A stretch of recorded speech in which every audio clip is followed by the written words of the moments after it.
మహిళలను కించపరిచేలా పాస్టర్ శాలెం రాజు చేసిన వ్యాఖ్యలను ప్రసారం చేసింది రాజ్ న్యూస్. ఏ మతాన్ని కించపరచకుండా, ఎవరిని టార్గెట్ చేయకుండా నిజాన్ని మాత్రమే బయటపెట్టింది. శాలెం రాజు ఏమన్నాడో తెలియజేసింది. దీంతో ప్రజా గొంతుక రాజ్ న్యూస్ పై శాలెం బ్యాచ్ ట్రోల్స్ చేస్తోంది. ఇదే అంశానికి సంబంధించి మాట్లాడేందుకు మా ప్రతినిధులు రెడీగా ఉన్నారు. ముందుగా మా ప్రతినిధి రాజిరెడ్డి లైవ్ లో మరింత సమాచారం అందిస్తారు.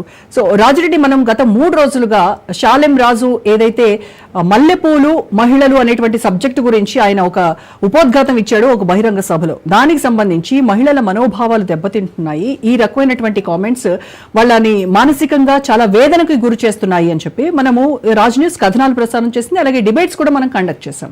సో దీన్ని బేస్ చేసుకొని పెయిడ్ బ్యాచ్ తో ట్రోల్ చేయడము, మనం పోస్ట్ చేసినటువంటి అప్లోడ్ చేసినటువంటి వీడియోస్ కింద ఎవరైతే హోస్ట్ చేశారో ఆ యాంకర్ ని టార్గెట్ చేస్తూ, అలాగే దీనిలో పార్టిసిపేట్ చేసినటువంటి ఎవరైతే గెస్ట్లు ఉన్నారో ఆ లేడీస్ వాళ్ళ కూడా పిచ్చి మాటలతో, చాలా అంటే చెప్పడానికి కూడా నేను వెనకంజ వేస్తున్నాను అలాంటివి రాతలు రాశారు, రాతలు. సో వీటన్నిటికీ సంబంధించి సమాజం అయితే చూస్తూ ఉంది. మీరు నలుగురిలో తిరుగుతూ ఉంటారు కాబట్టి రిపోర్టర్గా మహిళలతో కూడా మాట్లాడారు ఈ రోజు మొత్తం. సో ఏం జరుగుతోంది, ఎలాంటి చర్చ నడుస్తోంది?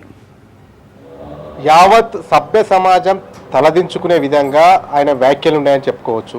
ఎందుకంటే మహిళలు ప్రతి ఇంట్లో ఉంటారు. అసలు మహిళ లేనిది సృష్టి లేదు, సృష్టి లేనిది మహిళలు లేనిది అసలు సృష్టి లేదు. అలాంటి మహిళలను కించపరిచే విధంగా మాట్లాడడము ఎవరు కూడా సభ్య సమాజంలో ఎవరు కూడా క్షమించరాని నేరం.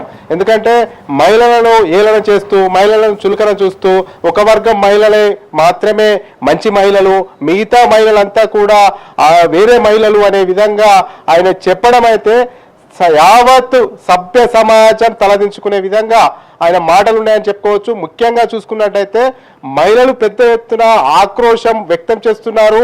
ఎందుకంటే మహిళలు అవమానపరిచే విధంగా, మహిళలు మనోభావాలు దెబ్బతీసే విధంగా మాటలు మాట్లాడమే కాకుండా నికారసుగా నిక్కచ్చిగా ఉండేటువంటి రాజ్ న్యూస్ మహిళల మనోభావాలను, ఒక వర్గం మహిళల మనోభావాలను దెబ్బతీసే విధంగా వ్యవహరించారనేది కూడా నిక్కచ్చిగా రాజ్ న్యూస్ ప్రసారం చేసింది.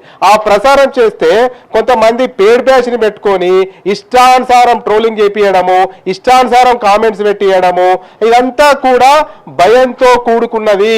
భయంతో కూడుకుని ఇదంతా చేస్తున్నారు. అయితే పశ్చాత్తాపపడాలి, సిగ్గుపడాలి, తలదించుకోవాలి. నేను చేసింది తప్పు, కామెంట్ చేసినప్పుడు వెనక ముందు ఆలోచించుకొని కామెంట్ చేయాలి.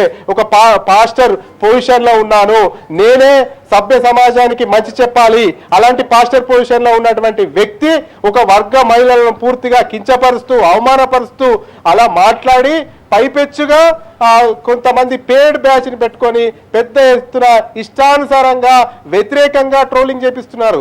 ట్రోలింగ్ చేయడమే కాదు రాజిరెడ్డి, కొన్ని యూట్యూబ్ ఛానల్స్ లో నిన్న మనం కండక్ట్ చేసినటువంటిది, మొన్న కండక్ట్ చేసినటువంటి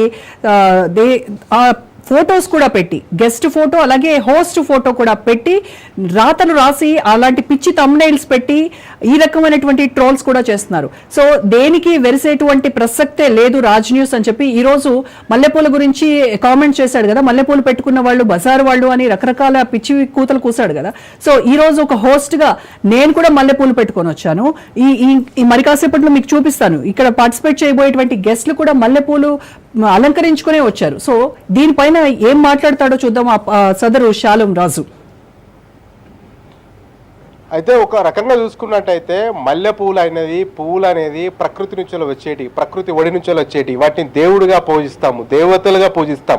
అలాంటి వాటిని కూడా కించపరుస్తూ, అవమానపరుస్తూ ఒక వర్గం వాళ్ళు పెట్టుకోరు, ఇంకో వర్గం వాళ్ళు పెట్టుకుంటారు. ఆ వర్గం వాళ్ళు పెట్టుకుంటే బజారు మహిళలుగా మాట్లాడడం అనేది